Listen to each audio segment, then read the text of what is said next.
Bienvenue à tous. On va continuer notre lecture du Srimad Bhagavatam. Donc, premier chant, chapitre 14, versets 10 et 11. Om Namo Bhagavate Vasudevaya.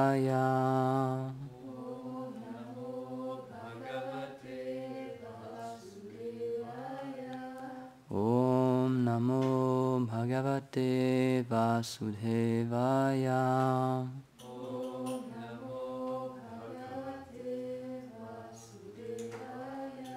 Om Namo Bhagavate Vasudevaya.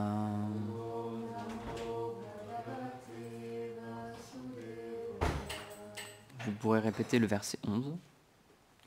Pashyot patanara vyagra divyan boman sadehikan darunan samsato durad bhayam nobudi mohanam.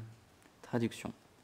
Ô puissants frères, voici ces présages terrifiants qui apparaissent partout sur la terre, dans le ciel et dans nos corps, annonçant un péril imminent qui est capable de tromper notre intelligence. Verset 11. Urvakshi bahavo mayam spurantyanga puna puna Vepatuschapi hridaye aradashanti vipriyam. Ma cuisse, mon œil et mon bras gauche palpitent encore et encore. Mon cœur aussi tremble, ce qui indique un malheur imminent. Commentaire. Srila Vishwanath Chakravarti Thakur dit, dans ce verset, les mauvais signes qui apparaissent dans le corps sont décrits, ce qui implique que les tremblements du côté gauche sont de mauvais augure.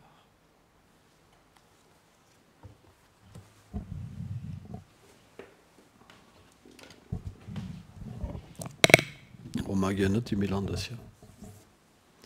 Gyanam jalam shalakayam shakshur militam jana tasmai shirulavenamam. Namom Vishnu Padaya Krishna Pestaya Bhutale Shrimate Bhakti Vedanta Swaminiti Namine Namaste Sarasvati Deve Gauravani Prachaline Nilveshesha Sunyavadi Prachatyade Shatarine. C'est étonnant, parce que le Vaishnav, il voit Krishna dans son cœur, il peut entendre Krishna, il voit Krishna partout, et pourtant, il est toujours dans des sortes de calculs avec des présages. Krishna va m'être défavorable, va m'être favorable. Et cette attitude, elle existe en Radharani aussi. Radharani, quand son bras droit tremble, par exemple, son sein gauche droit tremble, elle sait qu'elle va rencontrer Krishna. Elle sait que c'est de bonne augure, par exemple. Par contre, quand c'est de l'autre côté, elle se lamente et c'est parti. Hein? Donc, on pourrait se dire, mais comment c'est possible d'aussi grandes personnalités puissent calculer leur avenir par rapport à des présages? Ça, c'est le principe de l'amour. C'est le principe de l'amour. Ça ne s'explique pas. Ceux qui ont de l'amour et qui voient Krishna partout, ils sont dans une rencontre et une séparation, constance, parce que c'est le jeu de l'amour. Et par rapport à cette rencontre et cette séparation, naturellement, il y a des présages qui anticipent des sentiments. Et ça fait partie, en fait, du jeu de la dévotion. Alors ça, c'est un point. Maintenant, je voudrais sortir un petit peu du verset du Bhagavatam pour mettre des points plus basiques, parce que là, c'est très élevé comme discussion. Et je voudrais,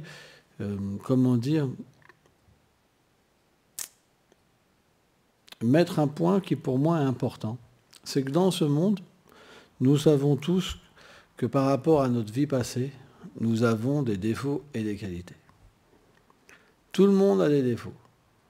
Et c'est impossible dans ce monde, comme on explique souvent, de ne pas manifester des choses qui sont hostiles envers certaines personnes et qui peuvent être au contraire positive pour d'autres.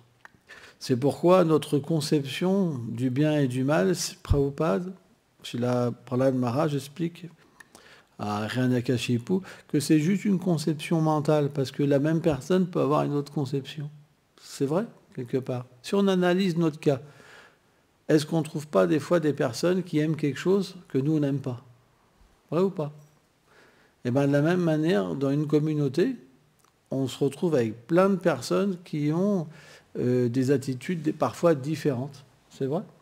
Et on voit qu'à force de vivre ensemble, si on a de l'association, on va commencer à quelque part prendre les défauts, les qualités des autres et avoir de plus en plus le même point de vue ou comprendre de plus en plus les personnes qui nous entourent. Et c'est ça qui est important. Par exemple, quelqu'un peut faire une erreur. Vous dites « Oh là là, celle-là, c'est toujours par là » ou « Or, celui-là, c'est toujours la même chose ».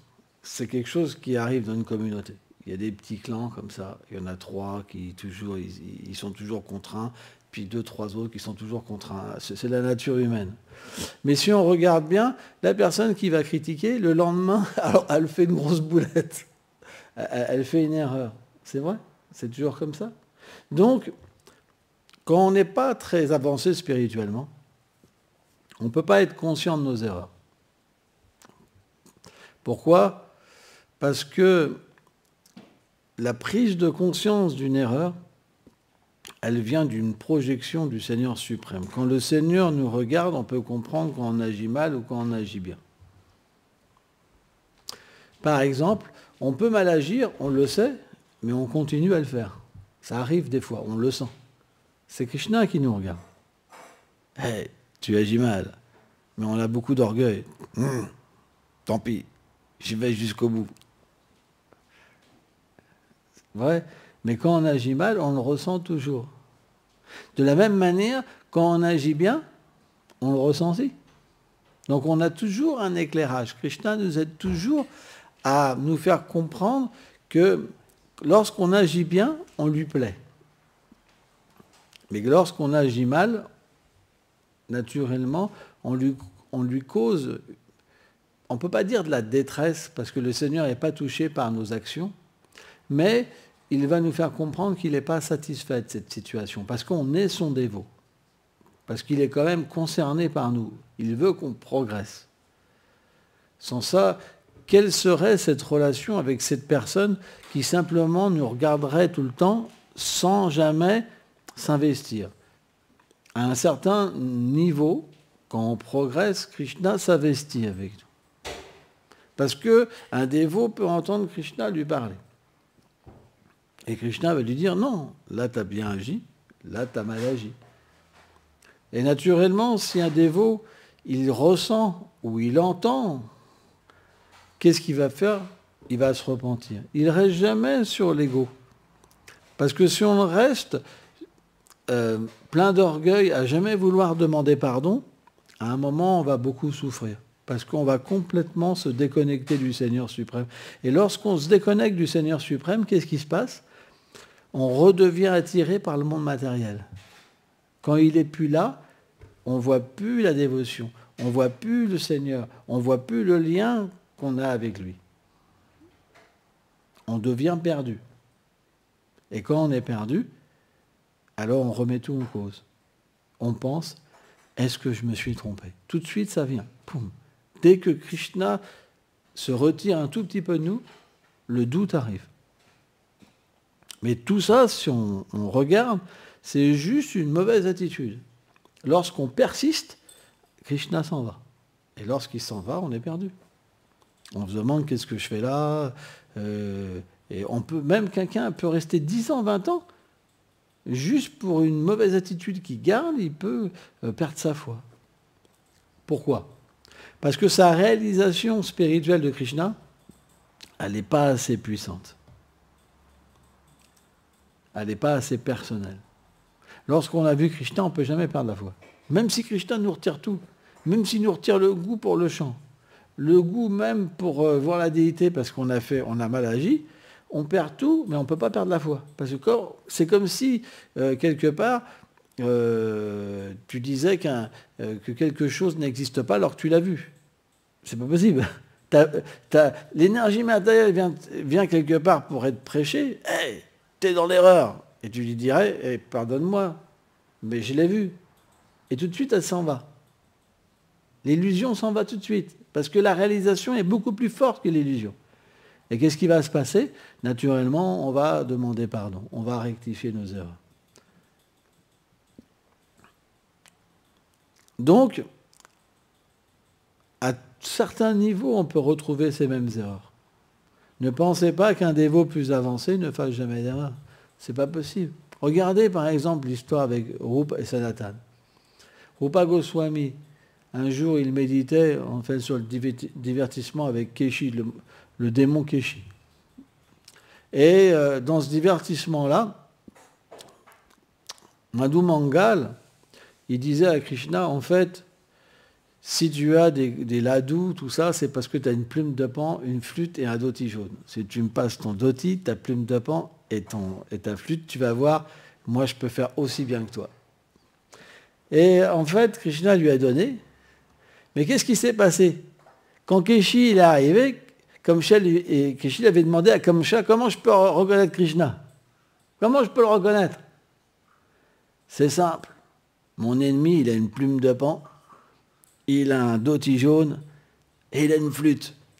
Donc Keshi, quand il est arrivé, il a vu le Madhu Mangal, il s'est dit c'est Krishna. Et là, Madhu Mangal, il s'est retrouvé en face de Keshi. Il a pris une ruade, les pattes, et il a fait une tête tellement rigolote, comme ça, il a fait un bond en arrière que tout le monde a rigolé. Et bien sûr, Krishna, il est arrivé. Et il a vaincu le monstre de Keshi. Mais Madhu Mangal a dit, finalement, c'est mieux, je te rends ta plume de pan, ta flûte et ton dhoti. J'ai pas besoin de ça, moi, pour avoir des ladous. Ça, c'est le divertissement à Vrindavan. Comment un monstre aussi grand que Keshi, et qui vous met un coup de sabot derrière le ventre, comment vous pouvez juste, quelque part, rien ressentir? C'est la nature du corps spirituel. C'est la nature du corps spirituel. C'est quelque chose d'inconcevable. Parce que la nature spirituelle est éternelle. Elle ne peut pas être détruite par un principe matériel. Et les démons, Vishwanath Chakravarti Thakur explique qu'ils sont quand même, dans les divertissements de Krishna à Boma Vrindavan, ils sont influencés par l'énergie matérielle, comme il dit. C'est des divertissements. Donc, quand Rupa Goswami, il a vu ça en méditation, il s'est mis à rire. Parce que c'était trop drôle. Le visage de Madhu Mangal, c'était trop drôle. Il s'est mis à rire. Et au même moment, parce qu'il ne voyait pas, il était en samadhi en fait. Mais la scène qu'il voyait, elle s'est retransmise sur son corps physique. Vous comprenez?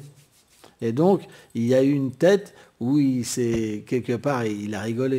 Et au même moment, il y a un brahmana, un Vaishnava brahmana, qui passait et qui boitait. Et il a pensé, Rupa Goswami se moque de moi. Et Rupa Goswami n'était même pas conscient de ça. Et à cause de ça, Rupa Goswami, il n'arrivait plus à faire son bhajan correctement. Il ne pouvait plus méditer sur les divertissements de Krishna. Et là, il a été voir Sanatan Goswami. Sanatan Goswami lui a dit, tu as dû offenser un Vaishnava. Il dit, j'ai offensé personne. Tu as dû offenser un Vaishnava sans que tu le saches. Je te conseille d'inviter tous les Vaishnavas à un gros festin, et celui qui ne viendra pas, c'est celui que tu as offensé. C'est intéressant, quand même. Parce que si quelqu'un a du remords contre une autre personne, elle n'acceptera pas une invitation. Ou glorifier la personne, par exemple. C'est un principe. Et donc, il a organisé un festin, il a invité les Vaishnavas, et il y a une personne qui n'est pas venue. Donc, il a été le voir, il lui a rendu ses dandavat, il a dit, pardonne-moi, j'ai dû faire une offense envers toi, je n'étais pas conscient. Et qu'est-ce que j'ai fait? Et là, il lui a expliqué, oui, en fait, tu t'es moqué de moi quand je suis passé. Et là, il lui a dit, je suis désolé, Mais en fait, j'étais absorbé en samadhi, dans une méditation profonde. Donc il lui a raconté le divertissement. Et là, bien sûr, le brahmana, il est devenu honteux, et l'histoire s'est réglée. Hein. Donc, il faut être bien conscient. Alors, ce matin, en plus, on a lu un point de la règle de Rupa Goswami, qu'il faut offenser aucun être vivant. C'est un des points.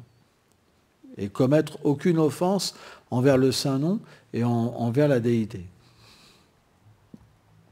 Donc, pourquoi on n'a pas de goût? Pourquoi des fois on a du goût? Pourquoi des fois on n'a pas de goût? C'est simplement notre comportement. Alors bien sûr, c'est vrai que c'est difficile parce qu'on ne fait pas exprès. On ne fait pas exprès de se mettre en colère. Personne ne se met exprès. On ne fait pas exprès d'être dur des fois. C'est vrai. Est-ce qu'on calcule? Il est en colère. Non, ça ne se marche pas comme ça. Vous comprenez? C'est quelque chose qui sort. On ne contrôle pas. On se fait contrôler par la colère. On se fait contrôler par une mauvaise attitude. Ou on se fait contrôler par une bonne attitude. Tant qu'on n'est pas libéré et qu'on n'est pas conscient de notre éternité, on subit les lois de la nature. Vrai ou pas? Donc, on a quand même un élément que tout le monde a. Bien qu'on agisse mal, on peut demander pardon. On a parlé de ça hier. On peut demander pardon. Et c'est ça qui est important. Parce que lorsqu'on demande pardon, par exemple, si on pense mal de personnes, ou même qu'on parle mal des fois de personnes qui sont à distance, c'est notre devoir de demander pardon. C'est important. Mentalement, on va au pied des personnes qu'on a offensées. Pardonne-moi, Prabhu, pardonne-moi, pardonne-moi. C'est important. C'est comme faire un tour de toutes les personnes qu'on a mal pensées. Parce que dans une journée, on peut penser mal de beaucoup de personnes.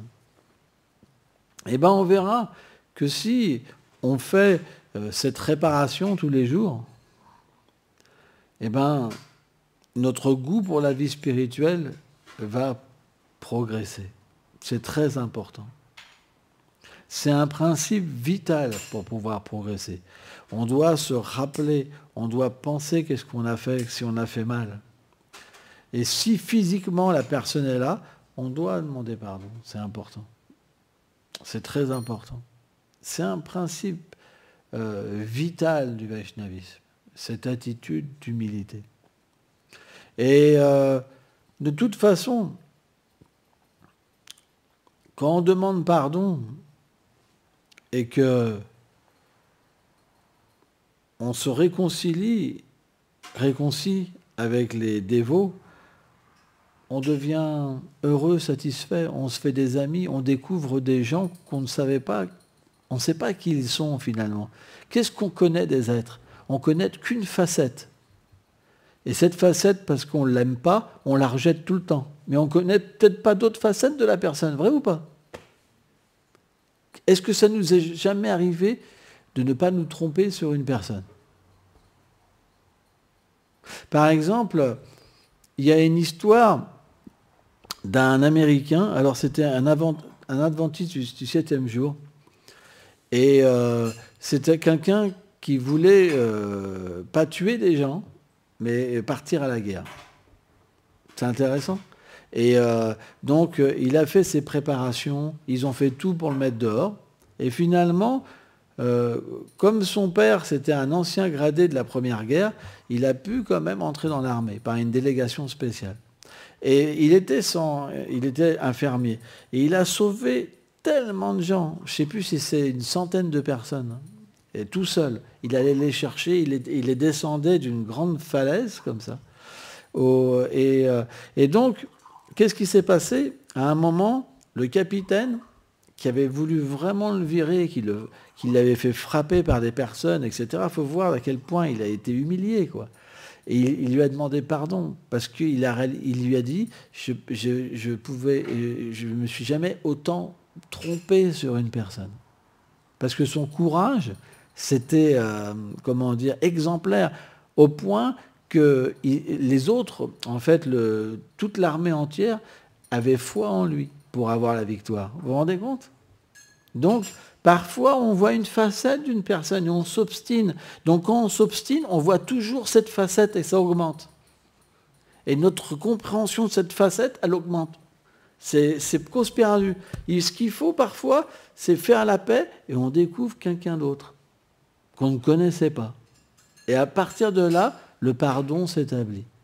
Parce qu'on réalise qu'on s'est trompé et on réalise, grâce aux personnes, on peut apprendre. On peut apprendre de tout le monde. C'est très important.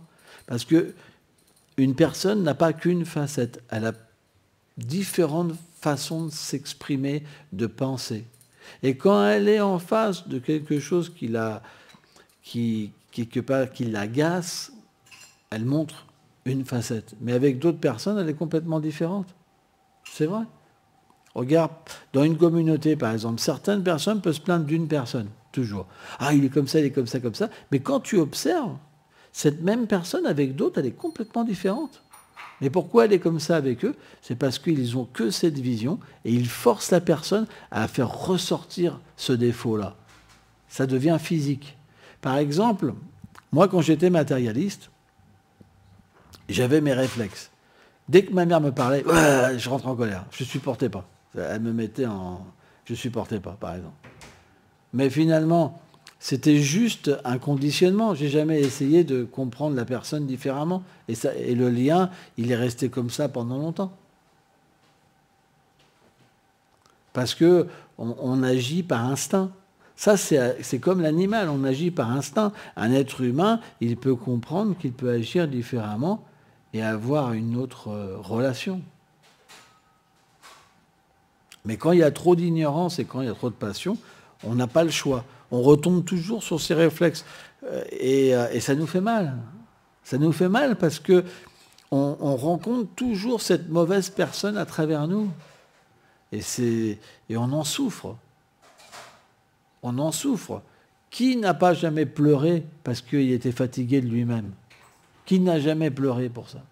Qui n'a jamais prié pour que cette personne, elle s'en aille?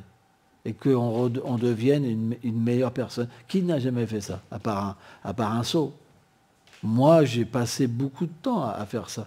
Parce que je réalisais, et je réalise encore moins maintenant, beaucoup moins, mais que, naturellement, on ne se décharge pas comme ça d'une naissance.